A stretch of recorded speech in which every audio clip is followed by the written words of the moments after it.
그리고 안토니오 기수가 지금까지 이제 한국에서 다승 랭킹 1위를 한번 해보고 싶다. 그래가지고 올해 정말 마음 먹고 말을 타는 거거든요. 자기 한국 생활하면서 그랑프리 대상 경주도 문학치포 갖고 우승을 했고 이런 거 다 했기 때문에 더 바랄 거 없어. 근데 다승 랭킹 1위를 한번 해보고 싶다고 하는 이런 자신감 때문에 지금 엄청나게 열심히 말을 타고 있습니다.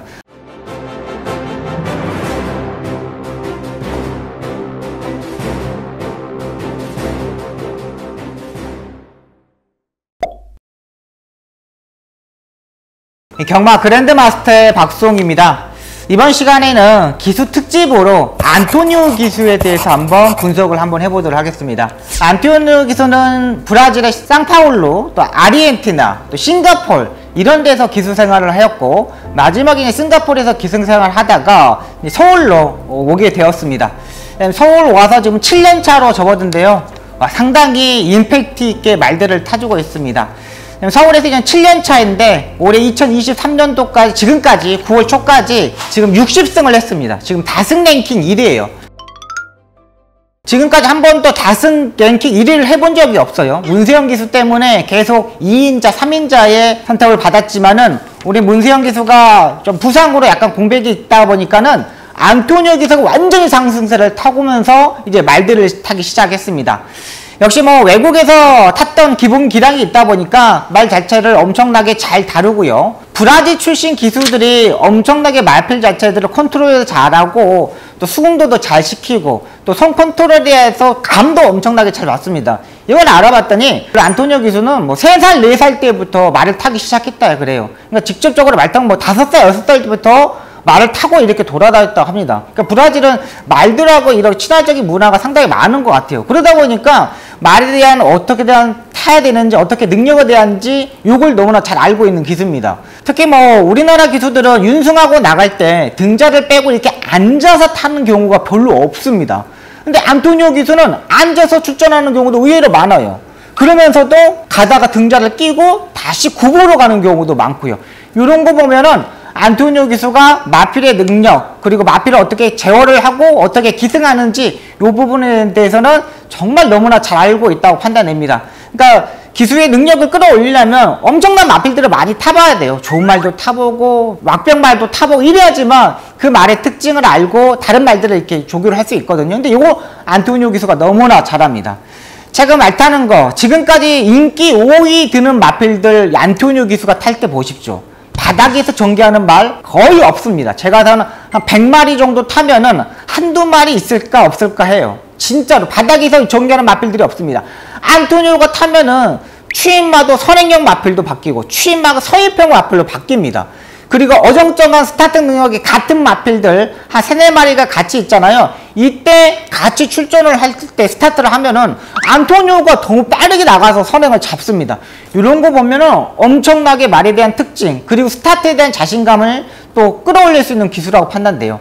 한국 기수들은 의외로 스타트에서 나오면서 꾸벅하면서 기수들이 많이 떨어지는 경우가 의외로 많습니다. 근데 지금까지 안토니오 기수가 7년 동안 한국 경마에서 말을 타면서 한 번도 스타트에서 꾸벅해 본 적이 한 번도 없습니다. 떨어진 적이 제 기억에는 없어요. 제가 이제 기억이 잘못될 수도 있겠지만은 제가 지금까지 생각하고 기억한 동안은 안토니오 기수가 스타트에 나와가지고 떨어진 분도 한 번도 없다는 거예요. 이것만 보더라도 스타트에 대한 자신감 또 말에 대한 능력을 알고 먼저 나가게끔 한 다음에 어깨채찍을 때리면서 선행을 갑니다. 정말 스타트 초반에 나와가지고 어깨채찍 때리는 부분도 엄청나게 잘합니다. 안토니오 기수 특징은 이겁니다. 발주대 안에서는 절대 어깨채찍을 때리지 않아요. 말이 진짜 나와가지고 2-3발짝 나오자마자 그때부터 어깨채찍 중속으로서 선행을 가는 기수거든요. 이 부분을 너무나 잘하는 거예요. 안토니오 기수의 고객들이 좋아하는 이유, 안토니오 기수가 7년 동안 있는 동안 안토니오를 그렇게 막 싫어하는 고객들은 없었어요. 근데 그 이유는 뭐냐? 너무 신뢰감이라는 거죠. 내가 원하는 포지션에서 말을 타준다는 거예요. 선행형 마필들은 정확하게 선행을 가지고 추임말을 가지고도 앞에도 붙어주고 이러다 보니까 고객들한테 신뢰가 또 많아지고 또 마주들한테도 워낙에 신뢰가 많다 보니까 조교사들도 말을 하나씩 태워주면서 기승하는 걸 보고 있습니다. 안토니오 기수가 한국에서 7년 동안 하는 생활을 하면서 가장 어려웠던 부분은 브라질은 상당히 날씨가 따뜻한 나라잖아요. 그러니까 겨울철에 이 추위에 상당히 약한 부분이 있습니다. 근데 한 2년차, 3년차부터는 추위에서도 전혀 끄떡없는 모습이었는데 이 체중 관리가 엄청나게 많이 자기한테 스트레스라고 합니다. 기수 생활하면서 지금까지 체중 조절을 하다 보니까 먹는 것도 제대로 못하고 그러다 보니까 자기의 컨디션을 완전히 뭐 베스트로 끌어올리지 못하고 일단 어디 다치거나 뭐 허리가 아프거나 뭐 등이 아프거나 뭐 다리가 아프다 그러면은 일단 약을 먹고 뭐 보양식도 먹고 이래야지만 자기의 이제 컨디션 끌어올리잖아요. 근데 체중을 뭐 맞추지 못하니까는 너무나 힘들게 체중을 빼요. 이러다 보니까 컨디션 자체를 완전히 베스트로 끌어올리지 못했습니다. 한국 생활을 7년 하는 동안 뭐 솔직히 말해서 기수 조교사들 마사이 직원들 엄청나게 안토니오 기수한테 잘해줬습니다. 엄청나게 지원도 해주고 뭐 식사도 같이 하면서 뭐 엄청나게 친화적인 부분이 있잖아요. 우리나라 사람들이 의외로 정이 엄청나게 많습니다. 용병 기수들이 한국 기수들하고 계속 연락하는 이유도 뭐냐면 한국에서 생활하면서 그 정이 엄청나게 많았기 때문에 하는 겁니다. 근데 이제 안토니오 기수가 53짜리가 너무나게 힘든 거야. 근데 솔직히 말해서 싱가포르보다 우리나라의 상금하고 좀 비슷하고 브라질보다는 훨씬 더 많잖아요. 근데 상금적인 측면에서는 엄청나게 자기가 하고 싶어. 무조건 이걸 하고 싶은 거야. 더 하고 싶어. 이 상금 어디 가서 벌어. 한 달에 솔직히 말해서 안토니오 기수가 제가 가져가는 생각하면 지금에 따지면 제가 봐서는 한 2,500만 원에서 3,000만 원 정도는 가져갑니다. 엄청나게 많이 버는 거잖아요. 근데 한국 생활이 너무 힘든다는 거예요. 왜? 53짜리를 타야 되니까. 외국에서는 부담량이 뭐 54, 55 요 정도 나가기 때문에 체중 중도를 하는 거에서도 조금 좀 가벼울 수 있습니다. 근데 우리나라는 정말 말 타려야 되면은 53짜리는 무조건 타줘야 돼요. 근데 53짜리도 정말 지금 여름이기 때문에 타지만은 겨울이 되면 또 뭐 타기 힘들어지는 부분이 있습니다. 이 부분에 상당히 민감한 부분이기 때문에 안토니오 기수가 좀 힘들어하는 모습입니다. 그래도 지금 원래는 12월 30일까지가 지금 면허가 마지막 기간입니다. 근데 이 마지막 기간인데 지금 와이프하고 딸이 있는데 지금 다 가족들은 브라질로 갔습니다. 지금 다 가가지고 안토니오 기수 혼자만 지금 한국 생활을 하고 있습니다. 그리고 안토니오 기수가 지금까지 이제 한국에서 다승 랭킹 1위를 한번 해보고 싶다. 그래가지고 올해 정말 마음 먹고 말을 타는 거거든요. 자기 한국 생활하면서 그랑프리 대상 경주도 문학치포 갖고 우상을 했고 이런 거 다 했기 때문에 더 바랄 거 없어. 근데 다승 랭킹 1위를 한번 해보고 싶다고는 뭐 이런 자신감 때문에 지금 엄청나게 열심히 말을 타고 있습니다. 올해까지 뭐 7승 정도를 했거든요. 복승률이 한 14% 정도 되고 그 다음에 승률 자체가 27% 정도 됩니다. 이거 엄청나갑니다. 조교사나 마주분들이 기수가 잘 타는 정도 어느 정도의 수준이라면 10% 정도가 10%가 넘어가면은 얘는 정말 잘 타는 기수라고 말을 해요.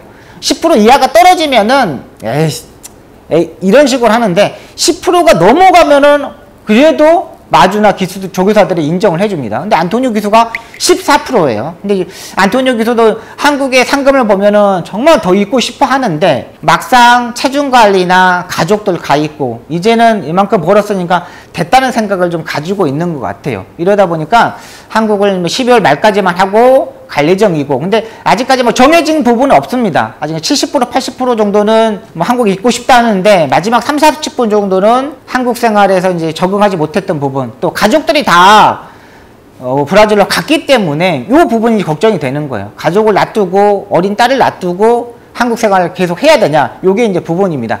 앞으로 안토니오 기수가 한 3개월 정도 한국 생활이 남았습니다. 3개월 조금 넘게 남아 있는데 계속적으로 주목해야 할 기수입니다. 지금 뭐 능력 기수 자체들이 문세영 기수가 지금 침체되어 있기 때문에 그렇다고 임기훈 기수도 확실하게 올라오지 못하고 김용근 기수도 올라오지 못하고 그나마 올라올 수 있는 기수가 유승환 기수뿐이 없기 때문에 상당히 마필에 대한 능력은 뻗어낼 수 있는 기수 안토니오 기수예요. 또 안토니오 기수 특징이 뭐냐면 옛날에 일본 기수들을 보면은 뭐 노조모 기수, 이쿠야스 기수들 이런 기수들 보면은 이 한국 생활을 한 5년 이상씩 했거든요. 근데 이 기수들은 한국말을 해가지고 자기한테 뭐 지적을 하거나 이게 쉽게 왜 그렇게 했어 그러면 못 들은 척 합니다. 못 들은 척 하는데 안토니오 기수는 그게 없어요. 다 받아주고 자기가 잘못했으면 자기가 실수했던 부분은 다 인정하고 깔끔하게 이렇게 하는 스타일을 합니다. 옛날에 이쿠야스 기수는 자기한테 뭐 이상한 한번 말하면은요 그냥 못 들은 척 했어요. 근데 안토니오 기수는 정말 이런 거는 한국 생활에 정말 적응도 잘하고 또 인사도 워낙에 잘하고 다니기 때문에 또 앞으로도 발전 기대가 있다고 봅니다. 지금 뭐 어떻게 뭐 다실바 기수도 올해 12월 말까지가 딱 연장입니다. 근데 이게 이제 다실바 기수가 서울로 올라오고 뭐 안토니오 기수가 부산으로 내려가고 막 이런 마트레이드 뭐 이야기도 지금 막 슬슬 나오고 있습니다.